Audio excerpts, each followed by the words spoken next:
ખેંચાયો છે તાજેતરમાં સરકાર દ્વારા હવે વીજળી વધારવાની વાત કરવામાં આવે છે, કઈ રીતે જુઓ છો?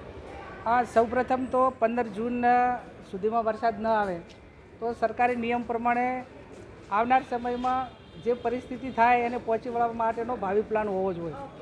અને KRCT દાખલ કરવા માટે તાલુકા કક્ષાએ મામલતદાર પાસેથી વિગતો લઈને જ્યાં ઘાસચારાની તકલીફ હોય કે જ્યાં કામો માટે મનરેગાના કે જે કામો ચાલુ કરાવવા પડતા હોય રોજગારી માટે એની વ્યવસ્થા સરકારે પૂરી કરવી જોઈએ. સૌથી વધારે જો ખેડૂતોની ડિમાન્ડ હોય તો વીજ કનેક્શન માટે છેલ્લા 1 વર્ષથી તમામ ખેડૂતોએ એના એસ્ટિમેટ ભરી દીધા છે, એની તમામ પ્રોસેસ કરી દીધી છે. એમના જે મળતિયાઓના કોન્ટ્રાક્ટરો હતા ત્યાં ટપક પદ્ધતિ માટેના બધા જે સાધનો ખરીદવાના હોય એ ખરીદી લીધા છે. એમના અધિકારીઓએ જે કમિશન લેવાના હોય લઈ લીધા છે, પણ છતાં ખેડૂતોને હજી સુધી વીજ કનેક્શન મળતા નથી. અને વારંવાર પૂછીએ તો કે મટીરિયલ મળતું નથી. પહેલાં કદાચ 15 દિવસ, મહિનો, 2 મહિના લેટ હોય બરાબર, પણ દોઢ વર્ષ સુધી એસ્ટિમેટ ભરેલા, તમામ પ્રોસેસ કરેલો અને ખેડૂતોને આ રીતે, એટલે સૌથી બનાસકાંઠાની અંદર અને વાવ થરાદમાં સૌથી મોટી માગણી ખેડૂતોની જે એસ્ટિમેટ ભર્યા છે એમને તરત એને કનેક્શન આપવામાં આવે.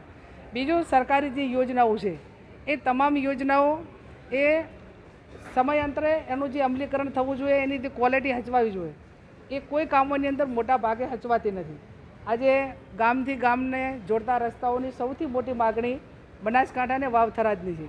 હવે માર્ગ ને મકાન પંચાયત વિભાગમાં એની જે પ્રોસેસ કરવી પડે એ પ્રોસેસ ઓનલાઈન અરજીઓ કે તલાટી કે જે વહીવટી તંત્રે કરવાનું હોય એ સમય મર્યાદાની અંદર નથી કરતા. એના કારણે લોકો સુવિધાથી વંચિત રહી જાય છે. એનું કારણ કે PMGSY એટલે પ્રધાનમંત્રી ગ્રામ્ય સડક યોજના જે યોજના ચાલે છે એ કેન્દ્ર સરકારની છે. અને કેન્દ્ર સરકારની જે યોજના છે ઓનલાઈન બધા એના ડોક્યુમેન્ટ કરેલા હોય તો એને ધ્યાનમાં લેવામાં આવે છે. કોઈ વ્યક્તિગત રીતે એને કોઈ ધ્યાનમાં કોઈ લેતું નથી, પણ જે પ્રોસેસને વહીવટી પ્રક્રિયા કરે એ પ્રમાણે એના જોબ નંબર આપવામાં આવતા હોય છે. એટલે આજે દિશા કમિટીની જે મિટિંગ છે એની અંદર પણ આ તમામ મુદ્દાઓ સાથે ચર્ચા કરી છે.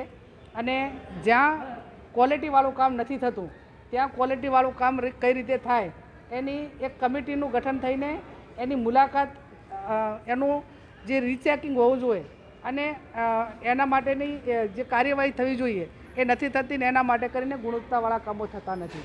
એટલે આ બાબતમાં કલેક્ટરશ્રીનું ધ્યાન દોર્યું છે, જિલ્લા વિકાસ અધિકારીનું ધ્યાન દોર્યું છે. અને આવનાર સમયની અંદર એ નહીં થાય તો અમારે પોતાને પણ જે કામો ઉપર સ્થળ ઉપર જવું પડે એ વહીવટી તંત્ર નહીં જાય તો અમે રાજકીય જે ચૂંટાયેલા પદાધિકારીઓ છે એ કમિટી બનાવીને આ કામોની મુલાકાત લેશું.